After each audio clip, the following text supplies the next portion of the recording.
नमस्कार मित्रांनो, लग्नानंतर होईलच प्रेम या मालिकेच्या आजच्या भागामध्ये मी तुम्हा सर्वांचं अगदी मनापासून स्वागत करते. आजच्या भागाची सुरुवातच खूप भावनिक पद्धतीने होते.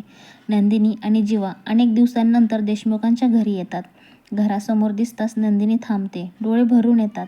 ती काही न बोलता फक्त घराकडे पाहत राहते. तेव्हा जीवा तिला म्हणतो, आपण कोणालाही न सांगता अचानक आलो आहोत. पण नंदिनी लगेच उत्तर देते, आपल्या घरात यायला कोणाची परवानगी लागत नाही. हा संवाद खूपच हळवा वाटतो, कारण कित्येक दिवसांनी नंदिनी आपल्या घरात पाऊल ठेवते आणि तो आनंद तिच्या चेहऱ्यावर स्पष्ट दिसतोय. याचवेळी काव्य आणि पार्थ खोलीत येतात. जीवा नंदिनी आलेले पाहून दोघेही खूप खुश होतात. पार्थ धावत येऊन जीवाला मिठी मारतो आणि काव्य नंदिनीला घट्ट जवळ घेतो. चारही जण एकत्र आल्यावर घरात क्षणभरासाठी तरी पुन्हा आनंदाचं वातावरण तयार होतं. याचवेळी हलकी फुलकी गंमत सुरू होते. काव्या, पार्थ आणि बोक्याबद्दल बोलताना सगळे हसतात आणि नंदिनी सगळ्यांना तिळगुळ देते. तिळगुळ घ्या आणि गोड गोड बोला. हे दृश्य पाहून मानिनीताईंच्या डोळ्यात आनंदाश्रू येतात. आपली चारही मुले एकत्र पाहून त्यांचा आनंद गगनात मावत नाही. पण हा क्षण क्षणभराचाच असतो. मानिनीताईंना ठेस लागते आणि त्या दचकून उठतात. तेव्हा कळतं, हे सगळं एक गोड स्वप्न होतं. स्वप्न तुटल्यावर मानिनीताई खूप हळव्या होतात. आज मकर संक्रांतीचा दिवस, लग्नानंतरचा पहिला सण, पण घरात आनंद नाही, सगळीकडे दुरावा आहे. त्या देवाकडे एकच प्रार्थना करतात, माझ्या मुलांच्या आयुष्यात तिळासारखी ऊब आणि गुळासारखा गोडवा परत आण. दुसरीकडे जेव्हा लाईव्ह येतो, नेहमीसारखा त्याचा विनोदी अंदाज, फॉलोअर्सची गप्पा, नंदिनीचा उल्लेख, पण वास्तवात नंदिनी त्याच्याशी अजूनही बोलत नाहीये. बाल्कनीत नंदिनी दिसताच जेव्हा खुश होतो. तिला मनवण्यासाठी रिक्षातून गाणं म्हणतो, डान्स करतो, कान पकडून माफी मागतो. पण नंदिनी मात्र शांत. ती काहीही प्रतिक्रिया देत नाही. जीवाचे सगळे प्रयत्न फसतात. याचवेळी नंदिनीचे वडील तिथे येतात.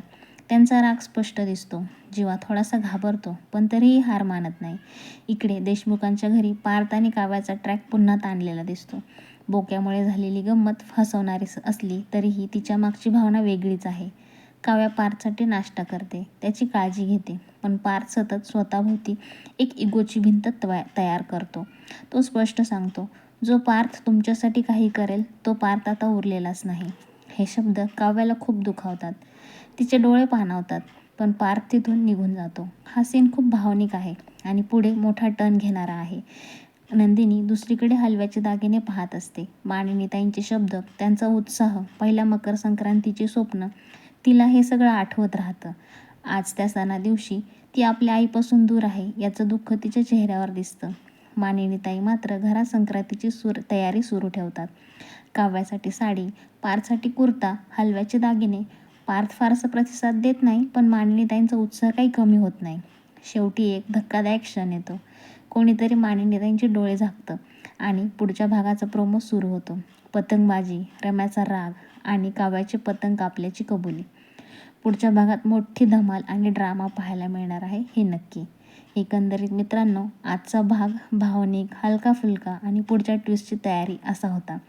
आजचा भाग आपल्याला कसा वाटला हे कमेंटमध्ये नक्की सांगा. व्हिडिओ आवडला असेल तर लाईक करा, चॅनल सबस्क्राईब करा आणि पुढच्या रिव्ह्यू चॅनलसाठी आमच्यासोबत असेच व्हिडिओ पाहायला तयार राहा. मित्रांनो, तुम्ही तुमच्या आयुष्यातला अनमोल वेळ देऊन हा व्हिडिओ पाहिल्याबद्दल मी तुमचे